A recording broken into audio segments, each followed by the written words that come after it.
नमस्कार, मैं रवीश कुमार। आप देख रहे हैं बजट पर त्वरित टिप्पणी। वैसे तो आज भी बाजार में अदानी समूह के शेयरों में गिरावट की चर्चा है। बजट की शानदार घोषणाएं भी इस समूह के लिए राहत लेकर नहीं आई हैं, लेकिन हमारा फोकस बजट पर है। जैसे जैसे बजट के और डिटेल आएंगे, विश्लेषण आएंगे, हमारी समझ और टिप्पणी में भी बदलाव होता रहेगा।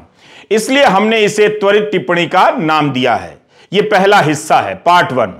ऐसी और टिप्पणियों का इंतजार कर सकते हैं। हमें देखना चाहिए कि हम किस भारत की बात कर रहे हैं। उस भारत की जहां महीने का 25,000 रुपया कमाने पर आप चोटी के 10% आमदनी वाले समूह में आ जाते हैं, और यह सरकार का आंकड़ा है। क्या हम उस भारत की बात कर रहे हैं जिस भारत में 25 करोड़ से ज्यादा लोग महीने का 10,000 रुपए से भी कम कमाते हैं? उस भारत में कितने लोगों की आमदनी सालाना 7 लाख रुपए की है? कितने लोगों की आय 5 लाख रुपए सालाना है? अगर यह आंकड़ा होता, सरकार बताती, बजट में बताती, तो हम और भी बेहतर तरीके से जान पाते कि यह छूट कितने बड़े वर्ग को लाभ पहुंचाने जा रही है, कितने बड़े तबके को इस छूट से राहत मिलेगी। खासकर तब जब वह ब्याज दर बढ़ने के कारण ईएमआई के बोझ से दबने लगा है। हम मानकर चलते हैं कि 9 से 12 लाख कमाने वालों में ज्यादातर युवा भी होंगे, जिन्हें इस बजट में एक नया नाम मिला है, अमृत पीढ़ी। आप जानते हैं कि भारत में सरकारी तौर पर अमृत काल चल रहा है, और आपके घरों में जो बेरोजगार युवा हैं वे भी अमृत पीढ़ी कहलाएंगे। उन्हें अब बेरोजगार मत कहिए, अमृत पीढ़ी कहिए। काम भले ना मिला हो, मगर नाम मिल गया है। हम त्वरित टिप्पणी में इस बजट में युवाओं के लिए क्या है उस पर नजर डाल रहे हैं। आप देख रहे हैं रवीश कुमार ऑफिशियल, हमारा यूट्यूब चैनल है, फेसबुक पर भी हम मौजूद हैं। भारत के युवा अमृत पीढ़ी कहलाएंगे। 28 जनवरी को एनसीसी कैडेट को संबोधित करते हुए प्रधानमंत्री मोदी ने भी युवाओं को अमृत पीढ़ी कह दिया था।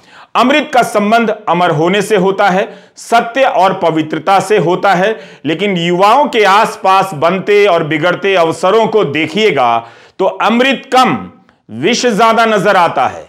याद रखिएगा कि हम सभी भूलोक के नागरिक हैं, जिसे मृत्यु लोक कहा जाता है।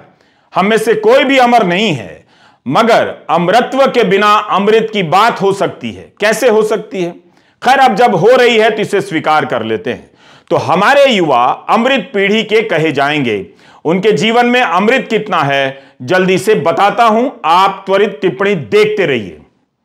7 लाख सालाना कमाने वाला महंगाई से त्रस्त तो होगा ही, शायद वो भी मुफ्त अनाज योजना की कतार में खड़ा होगा। उसकी कमाई पर 0 टैक्स लगेगा, या उसके लिए राहत की बात हो सकती है। अगर इस आय वर्ग की संख्या सामने होती तो हम और बेहतर तरीके से समझ पाते। अगर वित्त मंत्री यह बता सकती हैं कि कितने हजार रुपए की छूट मिल रही है, तो यह क्यों नहीं बता दिया कि कितने लोगों को यह छूट मिल रही है? हम इस संख्या पर इसलिए जोर दे रहे हैं क्योंकि भारत में कमाने वालों का बड़ा हिस्सा बहुत मामूली कमाता है, वो टैक्स देने के लायक भी नहीं बन पाता है। यह ई श्रम पोर्टल है। अर्थशास्त्री अरुण कुमार ने इसके आंकड़ों का विश्लेषण किया है। उन्होंने यह लेख द वायर की साइट पर लिखा है। अरुण कुमार का कहना है कि ई श्रम पोर्टल पर 28 करोड़ लोगों ने ई श्रम पोर्टल पर पंजीकरण कराए हैं। इनमें से 94% लोग वो हैं जो 10,000 से कम कमाते हैं। मानकर चला जाता है कि ये सभी असंगठित क्षेत्र से जुड़े होंगे, तो आप इस क्षेत्र की हालत का अंदाजा लगा सकते हैं, जहां 26 करोड़ से ज्यादा लोग 10,000 रुपए से कम प्रति माह कमाते हैं। अरुण कुमार के अनुसार 28 करोड़ का 94% 26 करोड़ से अधिक होता है। अरुण कुमार ने लिखा है कि विश्व बैंक के अनुसार 13,000 रुपए प्रति माह कमाने वाला गरीब होता है, लेकिन यहां तो 10,000 की नौकरी भी नहीं मिल रही है, कम कमा रहे हैं। जिस देश के असंगठित क्षेत्र के 26 करोड़ लोग 10,000 रुपए प्रति माह से कम कमाते हैं, हम जानना चाहते हैं कि उस देश में बजट की इन घोषणाओं में ताली बजाने वाले कौन हैं? ये आंकड़े बताते हैं कि भारत के आम जन की आर्थिक स्थिति क्या है। क्या आप इस सच्चाई से नजर हटा सकते हैं? क्या इतना कम कमाने वाले देश के युवा भी बजट की घोषणाओं के बाद ताली बजा रहे होंगे? बता दीजिए। उम्मीद है पिछले साल मई की यह खबर आपको याद होगी। तब periodic labour force survey PLFS का आंकड़ा आया था। यह सर्वे 2019-20 के लिए था। इसमें बताया गया कि जो भी 25,000 रुपए महीने का कमाता है वो चोटी के 10% आमदनी पाने वालों में आ जाता है। क्या इसमें कोई बदलाव आ गया है? इतनी तरक्की आ गई है कि लोग 25,000 से ज्यादा कमाने लगे हैं। यह रिपोर्ट बताती है कि भारत में कमाई के कितने कम अवसर हैं। जो भी अवसर हैं वो कम मजदूरी, कम सैलरी वाले अवसर हैं। इस बजट में 6 से 9 लाख रुपए सालाना आय वालों को 15,000 रुपए कम टैक्स देने होंगे। पहले उन्हें 60,000 रुपए देने पड़ते थे, अब 45,000 रुपए टैक्स के तौर पर देने पड़ेंगे। 15 लाख सालाना कमाने वालों को राहत मिली है, ज्यादा मिली है। कम कमाने वालों से ज्यादा राहत ज्यादा कमाने वालों को मिली है, अगर मेरा गणित सही है तो। 15 लाख सालाना कमाने वालों को पहले 1,87,500 रुपया टैक्स लगता था, अब उन्हें 1,10,000 रुपया टैक्स देना होगा। यहां तक इस वर्ग में युवा ही आते होंगे जो अपनी नौकरी शुरू कर रहे होंगे या उनकी नौकरी के कुछ साल हो गए होंगे। निश्चित रूप से यह राहत की बात तो है, मगर इतनी बड़ी भी हेडलाइन नहीं है। महंगाई, स्कूल की फीस, मकान का किराया, EMI, ट्रांसपोर्ट का खर्चा, यह सब देखेंगे तो वह इस राहत का बहुत लाभ नहीं उठा रहा है। उसकी आर्थिक स्थिति में कोई बहुत बड़ा बदलाव नहीं होने वाला है। कायदे से यह छूट तो तब मिलनी चाहिए थी जब कोरोना के 2 साल के दौरान 9 से 12 लाख सालाना कमाने वाला वर्ग करा रहा था। बैंकों के ब्याज दर बढ़ने से उस पर EMI का बोझ बढ़ता जा रहा था और अब भी बढ़ता ही जा रहा है। कोरोना के समय यही वो तबका था जो EMI नहीं चुका पा रहा था। 7 लाख की छूट पर एक राय और आई है, किसी एक्सपर्ट की है।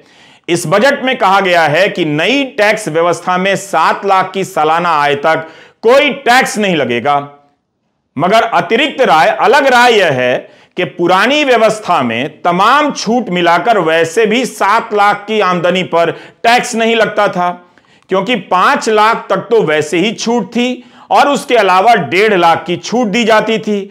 फिर नई पेंशन स्कीम में निवेश करने के लिए 50,000 की छूट मिलती थी, तो एक तरह से 7 लाख वालों को जीरो टैक्स की छूट मिलती थी। तो क्या इस ऐलान के जरिए आंकड़ों की बाजीगरी की गई है? इसे आप भी अपने स्तर पर चेक कर लीजिएगा, ठीक से देख लीजिएगा। हम त्वरित टिप्पणी में बात कर रहे हैं अमृत पीढ़ी की।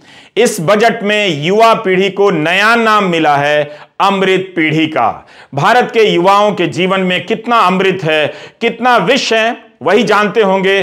थोड़ा मैं भी बता देता हूं। ये सब हाल फिलहाल की खबरें हैं, पिछले 2 महीनों की। बिहार, उत्तराखंड, हिमाचल प्रदेश, गुजरात से कई राज्यों के नाम छूट गए हैं, मगर ऐसी खबरें हर जगह से सुनाई और दिखाई देती हैं। सरकारी भर्ती की परीक्षाओं की खबरें हैं। हाल ही में गुजरात में पंचायत जूनियर क्लर्क की परीक्षा के लिए 9 लाख से अधिक छात्र तैयारी करने में लगे थे और खबर आती है कि पेपर लीक हो गया है, परीक्षा रद्द हो गई है। उत्तराखंड में भी वन दरोगा की परीक्षा रद्द कर दी गई। तब रद्द हुई जब रिजल्ट निकल चुका था। दिसंबर 2019 में वन दरोगा की परीक्षा का ऐलान होता है, परीक्षा होती है और 2 साल बाद दिसंबर 2022 में इस परीक्षा को कैंसिल कर दिया जाता है। अमृत पीढ़ी के 2 साल बर्बाद हो गए। पिछले ही महीने उत्तराखंड में पटवारी लेखपाल की परीक्षा रद्द हुई। अभी हाल में हिमाचल में सिपाही भर्ती परीक्षा में पेपर लीक को लेकर CBI ने 7 राज्यों में छापे मारे। पिछले साल मई के महीने में पेपर लीक के कारण यह परीक्षा रद्द कर दी गई। राजस्थान में 2nd ग्रेड टीचर के general knowledge paper leak case में जिन लोगों के नाम आए, जयपुर में उनके घरों और कोचिंग सेंटर के अवैध निर्माण गिरा दिए गए। घर गिराने से परीक्षाओं की तैयारी में लगे युवाओं को क्या राहत मिलती है? उन्हें तो राहत तब मिलेगी जब परीक्षाएं ईमानदारी से होंगी।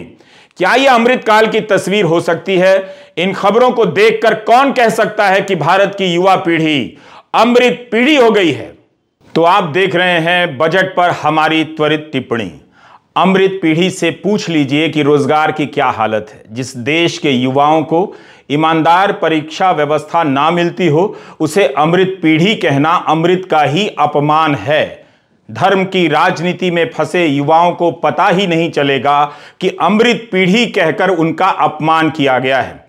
आर्थिक सर्वे में दावा किया गया है कि 2018-19 में बेरोजगारी की दर 5.8% थी, जो 20-21 में 4.2% हो गई। आंकड़ा 2 साल पुराना है। इसकी तुलना 2018-19 के बेरोजगारी के आंकड़ों से की जाती है।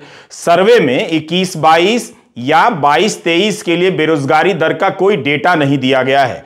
कम से कम आर्थिक सर्वे में ताजा आंकड़े दिए जा सकते थे। इस समय के आंकड़े तो ऐसा नहीं कहते कि रोजगार बढ़ रहा है, बेरोजगारी घट रही है। CMIE centre for monitoring Indian economy का डेटा है कि जनवरी में बेरोजगारी की दर 7.1% रही। 2 साल पहले का आंकड़ा देकर बताया जाता है कि बेरोजगारी घटी है। यह है अमृत काल की अमृत पीढ़ी का हाल और उसका अस्तित्व। बजट में 7 प्राथमिकताएं बताई गई हैं। इसमें से एक प्राथमिकता नंबर 6 है, जो युवाओं को समर्पित है। इस बजट में प्रधानमंत्री कौशल विकास योजना 4.0 लॉन्च की गई है। ओ 3 साल के भीतर लाखों युवाओं को coding, artificial intelligence, robotics, IoT, 3D printing, drones और सॉफ्ट स्किल्स में ट्रेनिंग दी जाएगी। 2015 में स्किल इंडिया लॉन्च की गई थी। 7 साल बाद इससे कितने युवाओं को ट्रेनिंग मिली है और इसके बाद जो रोजगार मिला है वो कैसा है, कितनी सैलरी का रोजगार है, हम नहीं जानते हैं। अगर यह योजना सफल है तब फिर हमारे युवाओं की कमाई 10,000 से कम या 25,000 से कम क्यों है?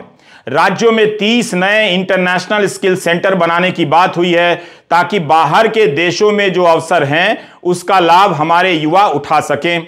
लेकिन इस योजना के पुराने संस्करण का क्या हुआ? सबसे पहले 2017 के बजट में अरुण जेटली ने 100 इंडिया इंटरनेशनल स्किल सेंटर खोलने की बात की थी। याद आया आपको? अरुण जेटली ने 2017 में 100 इंडिया इंटरनेशनल स्किल सेंटर खोलने की बात की थी। 2017 अगस्त में ही बताया गया था कि 14 सेंटर खुल भी चुके हैं और इस बजट में कहा गया है कि 30 खुलने वाले हैं। लेकिन अब आप पिछले साल 16 अप्रैल 2022 की PIB की प्रेस रिलीज देखिए। PIB सरकारी विभाग है, इसके जरिए सरकार अपनी सूचना जनता को देती है। प्रेस रिलीज में कहा गया है कि केंद्रीय मंत्री धर्मेंद्र प्रधान ने भुवनेश्वर में भारत का पहला skill India international centre launch किया है। बताइए, यहां पर national academy for skill teachers training बनाया गया था। जिस योजना में 2017 में 14 सेंटर बन गए थे, उसका पहला सेंटर 2022 में कैसे उद्घाटित किया जा रहा है? क्या पुरानी स्कीम को रीपैकेज करके आपको दिखाया जा रहा है? तो ठीक से देखिएगा। प्रेस रिलीज में दावा किया गया है कि ओडिशा के 75 लाख युवाओं को स्किल ट्रेनिंग के दायरे में लाया जाएगा। इसी तरह 12 मई 2022 की PIB की प्रेस रिलीज में कहा गया है कि वाराणसी में स्किल इंडिया इंटरनेशनल सेंटर स्थापित किया जाएगा, ताकि संयुक्त अरब अमीरात में रोजगार के अवसरों के लिए कुशल कार्यबल तैयार किए जाएंगे। इस हिस्से को आप YouTube में दोबारा से जाकर सुनिएगा, तब आपको झोल समझ में आएगा। क्या आप जानते हैं कि यह सेंटर बना है या नहीं बना है? बना तो इसके तहत कितने युवाओं को स्किल की ट्रेनिंग दी गई है और कितनों को यहां से ट्रेनिंग लेने के बाद, मैं बनारस वाले सेंटर की बात कर रहा हूं, संयुक्त अरब अमीरात में काम मिला है। तो भुवनेश्वर के स्किल सेंटर का आखिर होता क्या है? अप्रैल 2022 में आप स्किल इंटरनेशनल सेंटर बनाते हैं भुवनेश्वर में।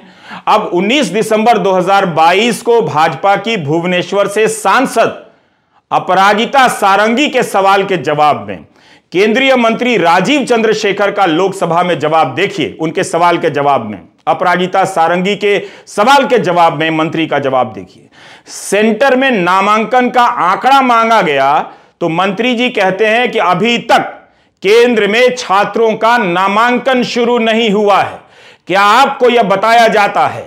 क्या बजट की वाहवाही में आपके सामने ये सारे तथ्य रखे जा रहे हैं?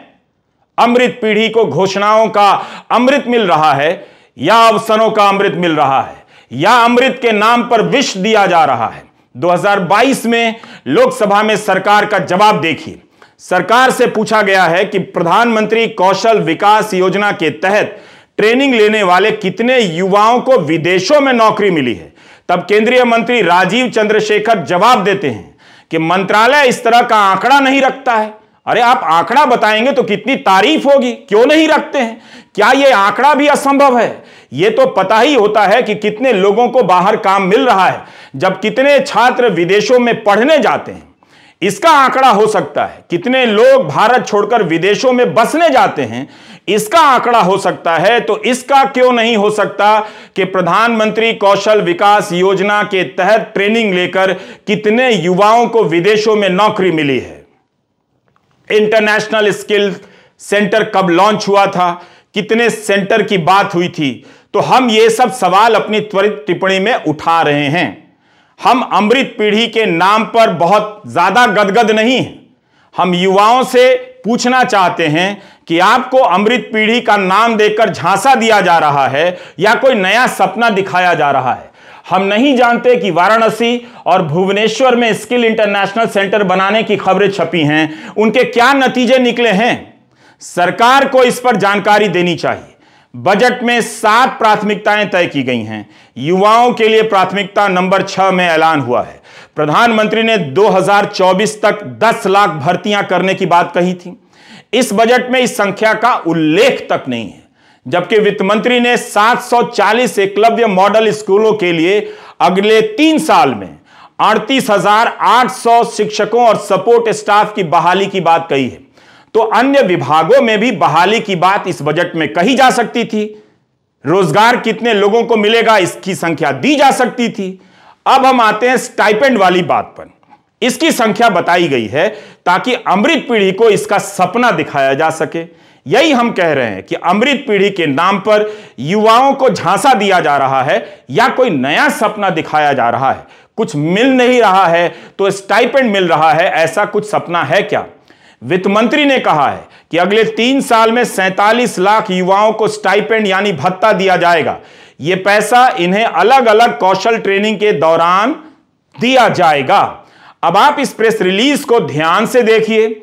यह पिछले साल जुलाई की है, भारत सरकार के पत्र सूचना कार्यालय की है। हम पीआईबी की प्रेस रिलीज से बता रहे हैं जो 2016 और 2017 में दी गई है। पीआईबी की रिलीज में बताया गया है कि अगस्त 2016 में स्टाइपेंड देने की योजना शुरू हुई थी, लॉन्च हुई थी। 2020 तक 50 लाख युवाओं को इस स्कीम के तहत लाने की घोषणा हुई थी। 50 लाख, मगर जुलाई 2022 तक यानी 6 साल में 13.4 लाख युवाओं को स्टाइपेंड दिए गए हैं। 6 साल में आप 13.4 लाख युवाओं को स्टाइपेंड देते हैं, 50 लाख युवाओं को इस स्कीम के तहत स्टाइपेंड नहीं दे पाते हैं और अब दावा करते हैं और तालियां बजती हैं कि अगले 3 साल में 47 लाख युवाओं को स्टाइपेंड दिया जाएगा। इसलिए कहता हूं कि गोदी चैनलों को छोड़कर आपको रवीश कुमार ऑफिशियल देखना चाहिए, हमारा यूट्यूब चैनल देखना चाहिए। इतनी मेहनत कोई नहीं करेगा, यह सच्चाई आपके सामने नहीं रखी जाएगी। गोदी मीडिया की इंडस्ट्री आपको झूठ से घेर रही है और आप घिरे जा रहे हैं। 2020 तक 50 लाख युवाओं को भत्ते दिए जाने थे। अप्रेंटिसशिप प्रोग्राम के तहत वो संख्या पूरी नहीं हो पाती है। 2022 तक 13.4 लाख ही हो पाती है। अब ऐलान किया जाता है कि अगले 3 साल में 47 लाख युवाओं को अप्रेंटिसशिप के भत्ते दिए जाएंगे। यह हाल है अमृत पीढ़ी की स्कीम का और अमृत काल में इस स्कीम का।